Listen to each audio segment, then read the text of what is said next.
الرحمن الرحیم۔ آج کل صفوں کی درستگی میں جو بے ضابطگی اور کوتاہی نظر آتی ہے وہ ظاہر ہے۔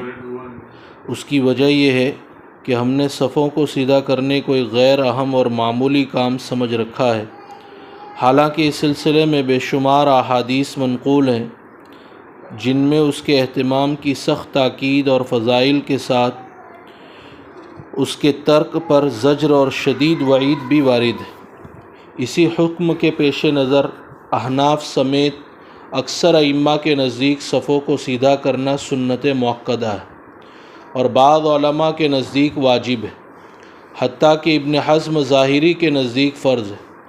خود جناب نبی کریم صلی اللہ علیہ وسلم اور چاروں خلفاء اس کا بہت اہتمام فرماتے تھے، اور جب تک صفوں کے سیدھا ہونے کا اطمینان نہ کر لیتے نماز شروع نہیں فرماتے تھے۔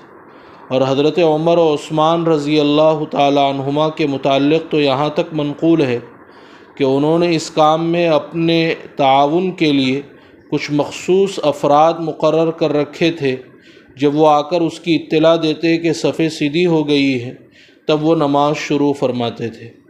لہذا ہمیں بھی چاہیے کہ اس سنت مؤکدہ کو جو ہمارے علاقے میں تقریباً متروک ہے زندہ کریں۔ یہ کام جماعت کے وقت موجود ہر شخص کی ذمہ داری ہے، خصوصاً امام کی۔ امام کو چاہیے کہ نماز کے وقت اقامت ختم ہوتے ہی دائیں بائیں جانب رخ کر کے سووا صفوفکم یعنی اپنی صفیں سیدھی کر لیجئے، سد الخلل درمیان کی خالی جگہ پر کر لیجئے، یا اقیموا صفوفکم اپنی صفیں درست کر دیجئے وغیرہ الفاظ کہہ کر مقتدیوں کو صفیں درست کرنے کا حکم کرے۔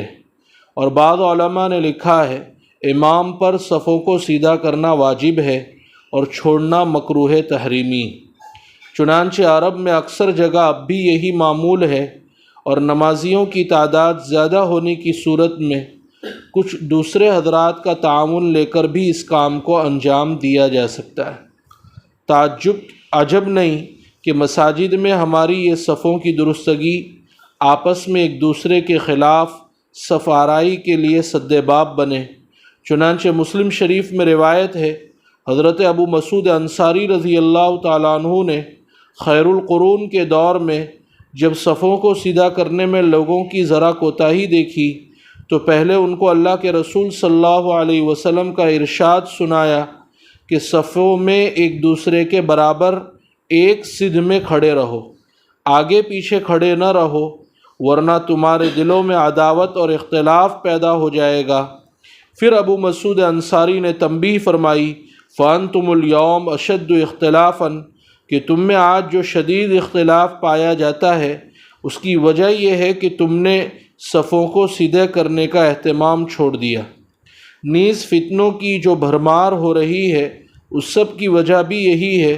تم لوگ اگر ان فتنوں اور اختلاف سے بچنا چاہتے ہو تو اپنے ظاہری اختلاف کو ختم کر ڈالو، یعنی صفوں کو برابر رکھو، اللہ تمہارے باطنی اختلاف کو بھی ختم کر دے گا۔ الغرض ہم صرف حکم شرعی کی وجہ سے اس کام کے مکلف اور ذمہ دار نہیں، بلکہ آپسی عداوت اور اختلاف سے جو روز افزوں ترقی پذیر ہے اور اجتماعی منصوبوں کی ترقی اور تکمیل میں زبردست رکاوٹ ہے، حفاظت کے لیے بھی صفوں کو سیدھا کرنا ہماری ایک اہم ضرورت بن گیا ہے۔ امید ہے کہ ہم مسجدوں میں اس سنت کو جاری کر کے سنت کو زندہ کرنے کی فضیلت یعنی 100 شہیدوں کے برابر اجر کے مستحق ہوں گے، جو دوسروں کے لیے بھی نمونہ بنے گا۔ نمبر 2، اتصال صفوف یعنی صفوں میں مل مل کر کھڑے رہنا۔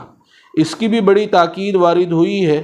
چنانچہ ابو داؤد شریف میں عبداللہ ابن عمر رضی اللہ تعالیٰ عنہما کی روایت ہے، رسول اللہ صلی اللہ علیہ وسلم نے ارشاد فرمایا، اپنے کندھوں کے درمیان برابری رکھو، صفوں کے درمیان خالی جگہ کو پر کرو، اور صفوں میں شیطان کے لیے خالی جگہ نہ چھوڑو۔ جس شخص نے صف کو ملایا یعنی صف میں خالی جگہ کھڑا ہو گیا تو اللہ تعالیٰ اسے اپنے فضل و رحمت سے ملا دے گا، اور جو شخص صف کو توڑ دے گا اللہ اسے توڑ ڈالے گا۔ ابو داؤد شریف میں حضرت انس رضی اللہ تعالیٰ عنہ کی روایت ہے، رسول اللہ صلی اللہ علیہ وسلم نے ارشاد فرمایا، اپنی صفیں ملی ہوئی رکھو، یعنی آپس میں خوب مل مل کر کھڑے رہو، اور صفوں کے درمیان قرب رکھو، یعنی دو صفوں کے درمیان اس قدر فاصلہ نہ ہو کہ ایک صف اور کھڑی ہو سکے۔ نیز اپنی گردنیں برابر رکھو، یعنی صف میں تم میں سے کوئی بلند جگہ پر کھڑا نہ ہو بلکہ ہموار جگہ پر کھڑا ہو تاکہ سب کی گردنیں برابر رہیں۔ قسم ہے اس ذات کی جس کے قبضے میں میری جان ہے، میں شیطان کو بکری کے کالے بچے کی شکل میں تمہارے صفوں کی خالی جگہ میں گھستے ہوئے دیکھ رہا ہوں۔